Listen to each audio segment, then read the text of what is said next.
Ladies and gentlemen and ninjas, welcome back on the African Geekdom with I am Man JP. In case you haven't heard, my boy Guy Ritchie them has a new show on Netflix, and this time he has graced us with his directorial and writing prowess. That's what we are here to do today. We're here to review The Gentleman, a Guy Ritchie joint.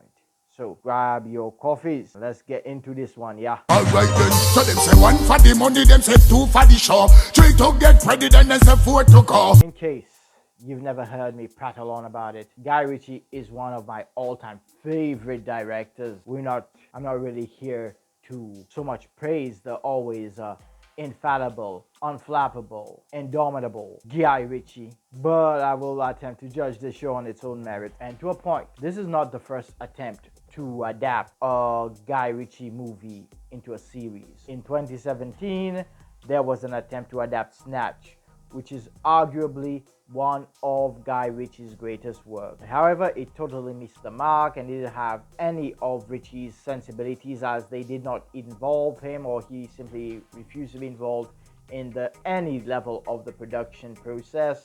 Not writing, not directing.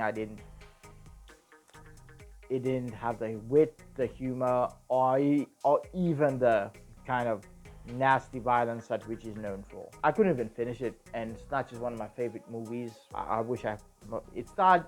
They even had Rupert Grint, Ron Weasley himself, as one of the leads, and Sean Bean. How you fuck that up? You don't know. This being a Guy Ritchie joint, the usual Guy Ritchie staples are here.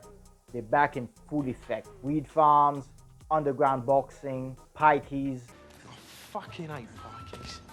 And Vinnie Joe. And as we the fans of this masterful director knows, these are some of his greatest hits, which leads me to one complaint with Ritchie's scripting and storytelling. A lot of his if not most of his inciting incidents are caused by stupid people doing stupid shit. Chaos brought on by lovable doofuses. And the lovable doofus is also a Ritchie staple. Think Tyrone and Tommy from Snatch. In this case, we have Jimmy, played by Daniel Wu, Freddie Horniman, the brother of the gentleman in this movie, played by Daniel Ings. I think I'm pronouncing that right. The gentleman in question here, Eddie Horniman. Horniman is a joke guy, not very subtle, but love it just the same. Yeah, Lord Horniman is an aristocrat who has just inherited his father's title after his father's passing, along with his dad's shady business ventures, which is a weed farm, underground weed farm. It doesn't stray very far from the premise of the Gentleman movie. But Theo James's character in this is diametrically opposed from McConaughey's character in the Gentleman movie, where Matthew McConaughey was an American, downtrodden, one of the downtrodden university student who got into drugs to be able to pay to survive, basically. Whereas our current lead, Eddie, was always an aristocrat, starts out as a military man, and now he's a gangster, I guess. And this is the only time I will attempt to make a comparison between this movie and the series, between the series and the movie, as I believe that both these properties are good enough to stand up on their own as their own thing. There's enough deviation in both stories for them to be their own thing. And on top of that, this show introduced me to Theo James. Now, I know I've seen him before in other things, but I never noticed him. This role seems to have been made for him. He's so suave and he's so smooth, and he delivers the lines with utter and complete confidence. Definitely written for him in mind, it seems. I don't know if there was an audition process, but I guess he won. There shouldn't have been. Also, big shout out to the veterans. Giancarlo Esposito is in here again as a villainous character. Mr. Johnson With a T.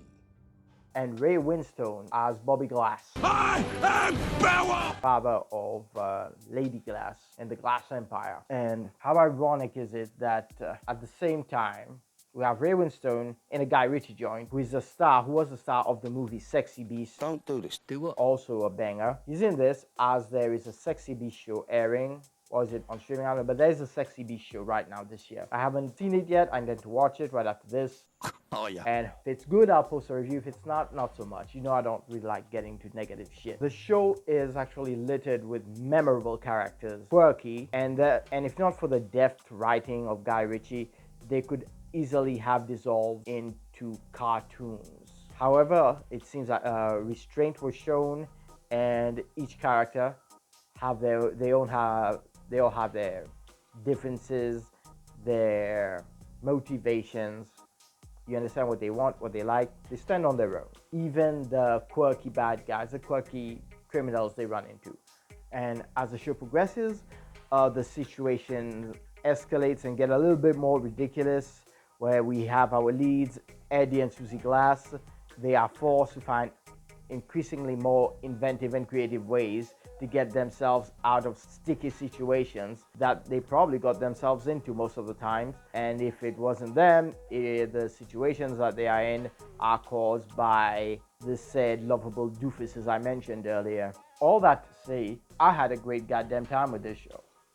This was awesome. Guy Ritchie has really, chapeau, outdone himself. I'll give this an 8 out of 10. And on my Shaggy scale, I'll give it a Mr. Lover Lover.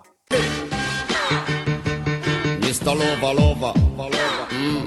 Also, my MVP, my absolute MVP for this show is Mr. Theo James himself, the lead, as Freddy Hornyman. I don't, whatever. I give this a strong recommend. Another solid joint from Netflix. Bravo, really. I had a great time. Episode 1 is nuts, by the way. Characters like the pastor, or is it the preacher? Whatever. You gotta see it. Okay, if you've never watched a Guy Ritchie joint, you should start here. You can definitely start here. Just get ready for some insanity. As of episode 1 calms down for the rest of the episodes, escalates a bit on the back end. Till next time, that has been me, your man JP, on the African Geekdom. Please leave a like and subscribe. Live long and prosper. May the force be with you. May the odds be ever in your favor. Wakanda forever, my ninjas. I'll catch y'all on the next one. Sure win.